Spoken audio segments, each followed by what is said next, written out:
Communication starts off with an issue. Whether it's a small issue, a big issue, it's an issue nonetheless if you want to get your point across and involve somebody else.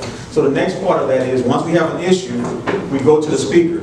The issue is always going to be the speaker's issue. So the speaker has to come up and say, I'm willing to be transparent, I'm willing to be honest, I'm willing to be open.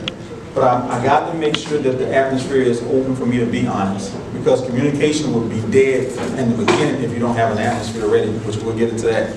But the speaker has to be honest. When you talk, you have to be honest and you have to lead with two things. The behavior and the feelings. Right? You cannot just come with the behavior because then it becomes a court case. And we don't want court cases in the house. So, for instance, and I'm doing this for the people who volunteer because you guys are on the model list for us, okay? So, let's just say Camille came home and she didn't do the dishes, right? The first thing I'm going to say is, because you didn't do the dishes, it made me feel not like I'm not bad. Can we just swap that? You came home and didn't do the dishes. That's a little more authentic. So you came home and did the dishes. And then I'll say, okay. You just did that and made me feel. But I can't get rid of her. I can get rid of tech guys. Okay, so here's the thing though. I'll say behavior and feelings. Because you want your partner to focus on the feeling, not the behavior. Because they focus on the feeling, then it's about you, right? It's about making you feel better than what you feel right now. So for instance, if I came to her and I said, I feel bad because you did this, she's not looking at what did I do. She's looking at, well, how can I make you feel good? And because of that, we get to the listener part. The listener part is going to be, wow, you know, I didn't know you were feeling bad. So anytime somebody tells you something as a partner, that's valuable information. You don't want to turn it into a negative situation, which most people do. They get defensive. Oh, I cannot believe you blaming me. Oh, I can't believe it's my fault. Then all of a sudden now we're in court, right? I object. No, that's not what happened. And that's not what you want to do. You want to go toward the feeling, because even if you object and you win that argument and you're 100% right, you still have a person whose feelings haven't been validated, and you want to deal with that.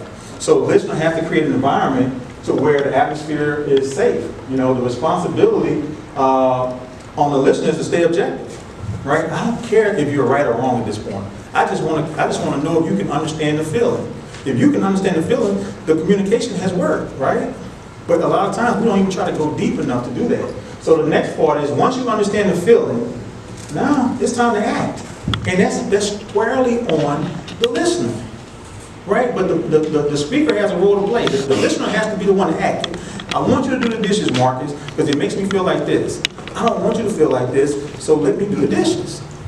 Does it make sense? Or is this too...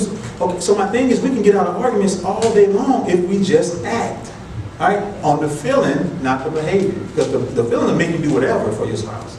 Okay. So do y'all understand that? Speaker, listener, action, right? Okay, so where's my volunteers at? Can you bring me 2 chairs? We're going to put them squarely in front of you guys. And I appreciate you. Y'all ready? You're on. Go. Bring them over.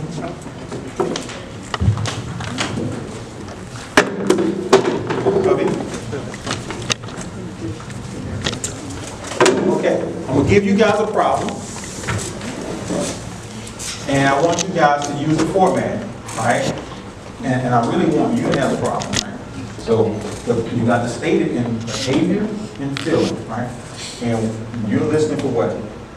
The feeling. Okay, there you go. Already there. So the behavior is what is happening and how, like the situation that's going on, and then the feeling is how it feels. Yes, absolutely. Okay. He forgot to pick the kids up from school. Wow. There's a safety issue there too. So you had to go get the kids and stop what you was doing and get the kids, because he forgot. Okay. Am I supposed to be upset? Oh, absolutely. Yeah. That's a feeling. Okay. So, babe. Yeah.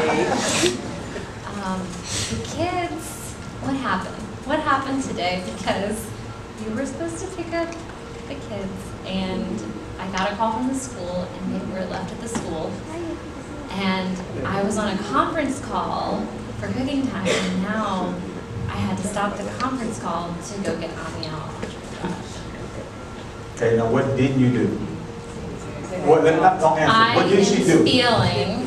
Right. Do y'all understand I'm it? feeling like you weren't taking what I had to do as important, that I had this conference call, and then I'm running it, so I had to stop what I was doing, close it down to make sure our kids were safe.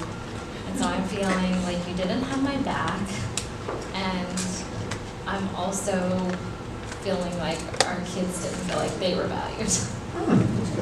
Okay, pass the mic. Whoever has the mic is the talker. The speaker. Don't drop the mic. Sweetie, I'm so sorry. Like, I know I didn't go pick up the kids, but it wasn't my intention to make you feel like I didn't have your back. And obviously I value the kids, so I'm gonna make a reminder next time so that doesn't happen again. Okay. Now, what's another option you can do if you didn't have a solution? You came up with a solution, which is great. But just imagine you didn't have a solution. What would you do at that point? What do you think we can do to make sure that's happening?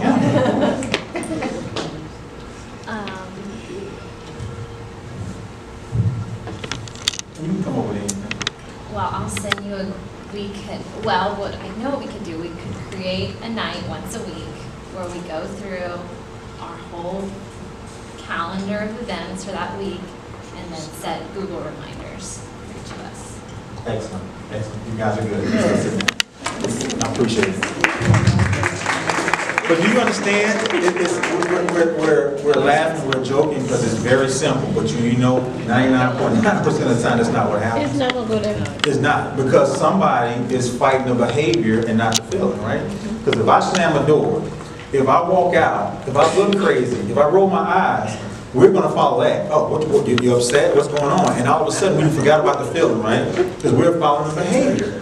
I'm trying to get you guys, even if they do all that, and you got this storm around you, stop and ask the basic question, how did that make you feel?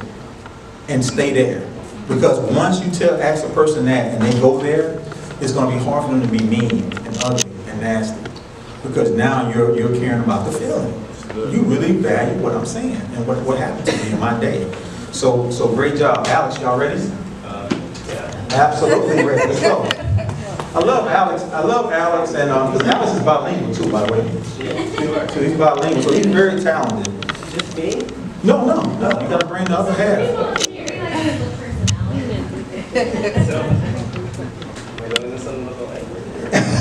it's not gonna be in Spanish. This is a free session right now? This is free. Okay. I want you guys to use the kids being, how can I say it, unmanageable. So you have the problem, and the problem is, I'm at home all day with the kids, and my God, they drive me crazy. I need help from you. That's your problem. So pass it to Mike. This is a real life scenario. Okay, so I call in the middle of the workday. Alex, Maverick will not take a nap. I have dishes to do. I need to. Is that what I'm? That's I just it. have a problem, but it's not necessarily related to him. No. Okay. I'm so stressed out. I need this boy to nap. He won't nap. I'm really frustrated. Okay. Well, I'm sorry you're feeling frustrated, Jen. That sounds like a difficult problem. What can I do? What can we do to help you get through this? Come on, keep it going. This is playing tennis with communication, right? Let's go. Okay, so maybe we need to sit down and brainstorm about how I can have some extra help for a couple hours during the day so I can get done what I need to get done. Okay. So she just gave you a solution. Now what you do? Okay, great. Why don't we just go ahead and set that up right now? Okay, now let's stop right there though. And I like Alex because this is real life stuff. But what if she said we don't have the money for it? Then what happens?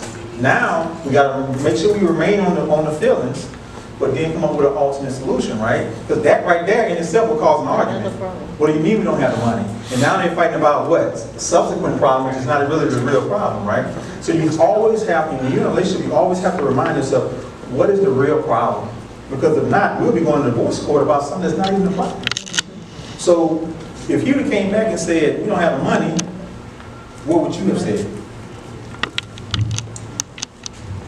I don't know. We don't have the money for that, Jenny. You just gotta figure it out. What are other options? What else do we get?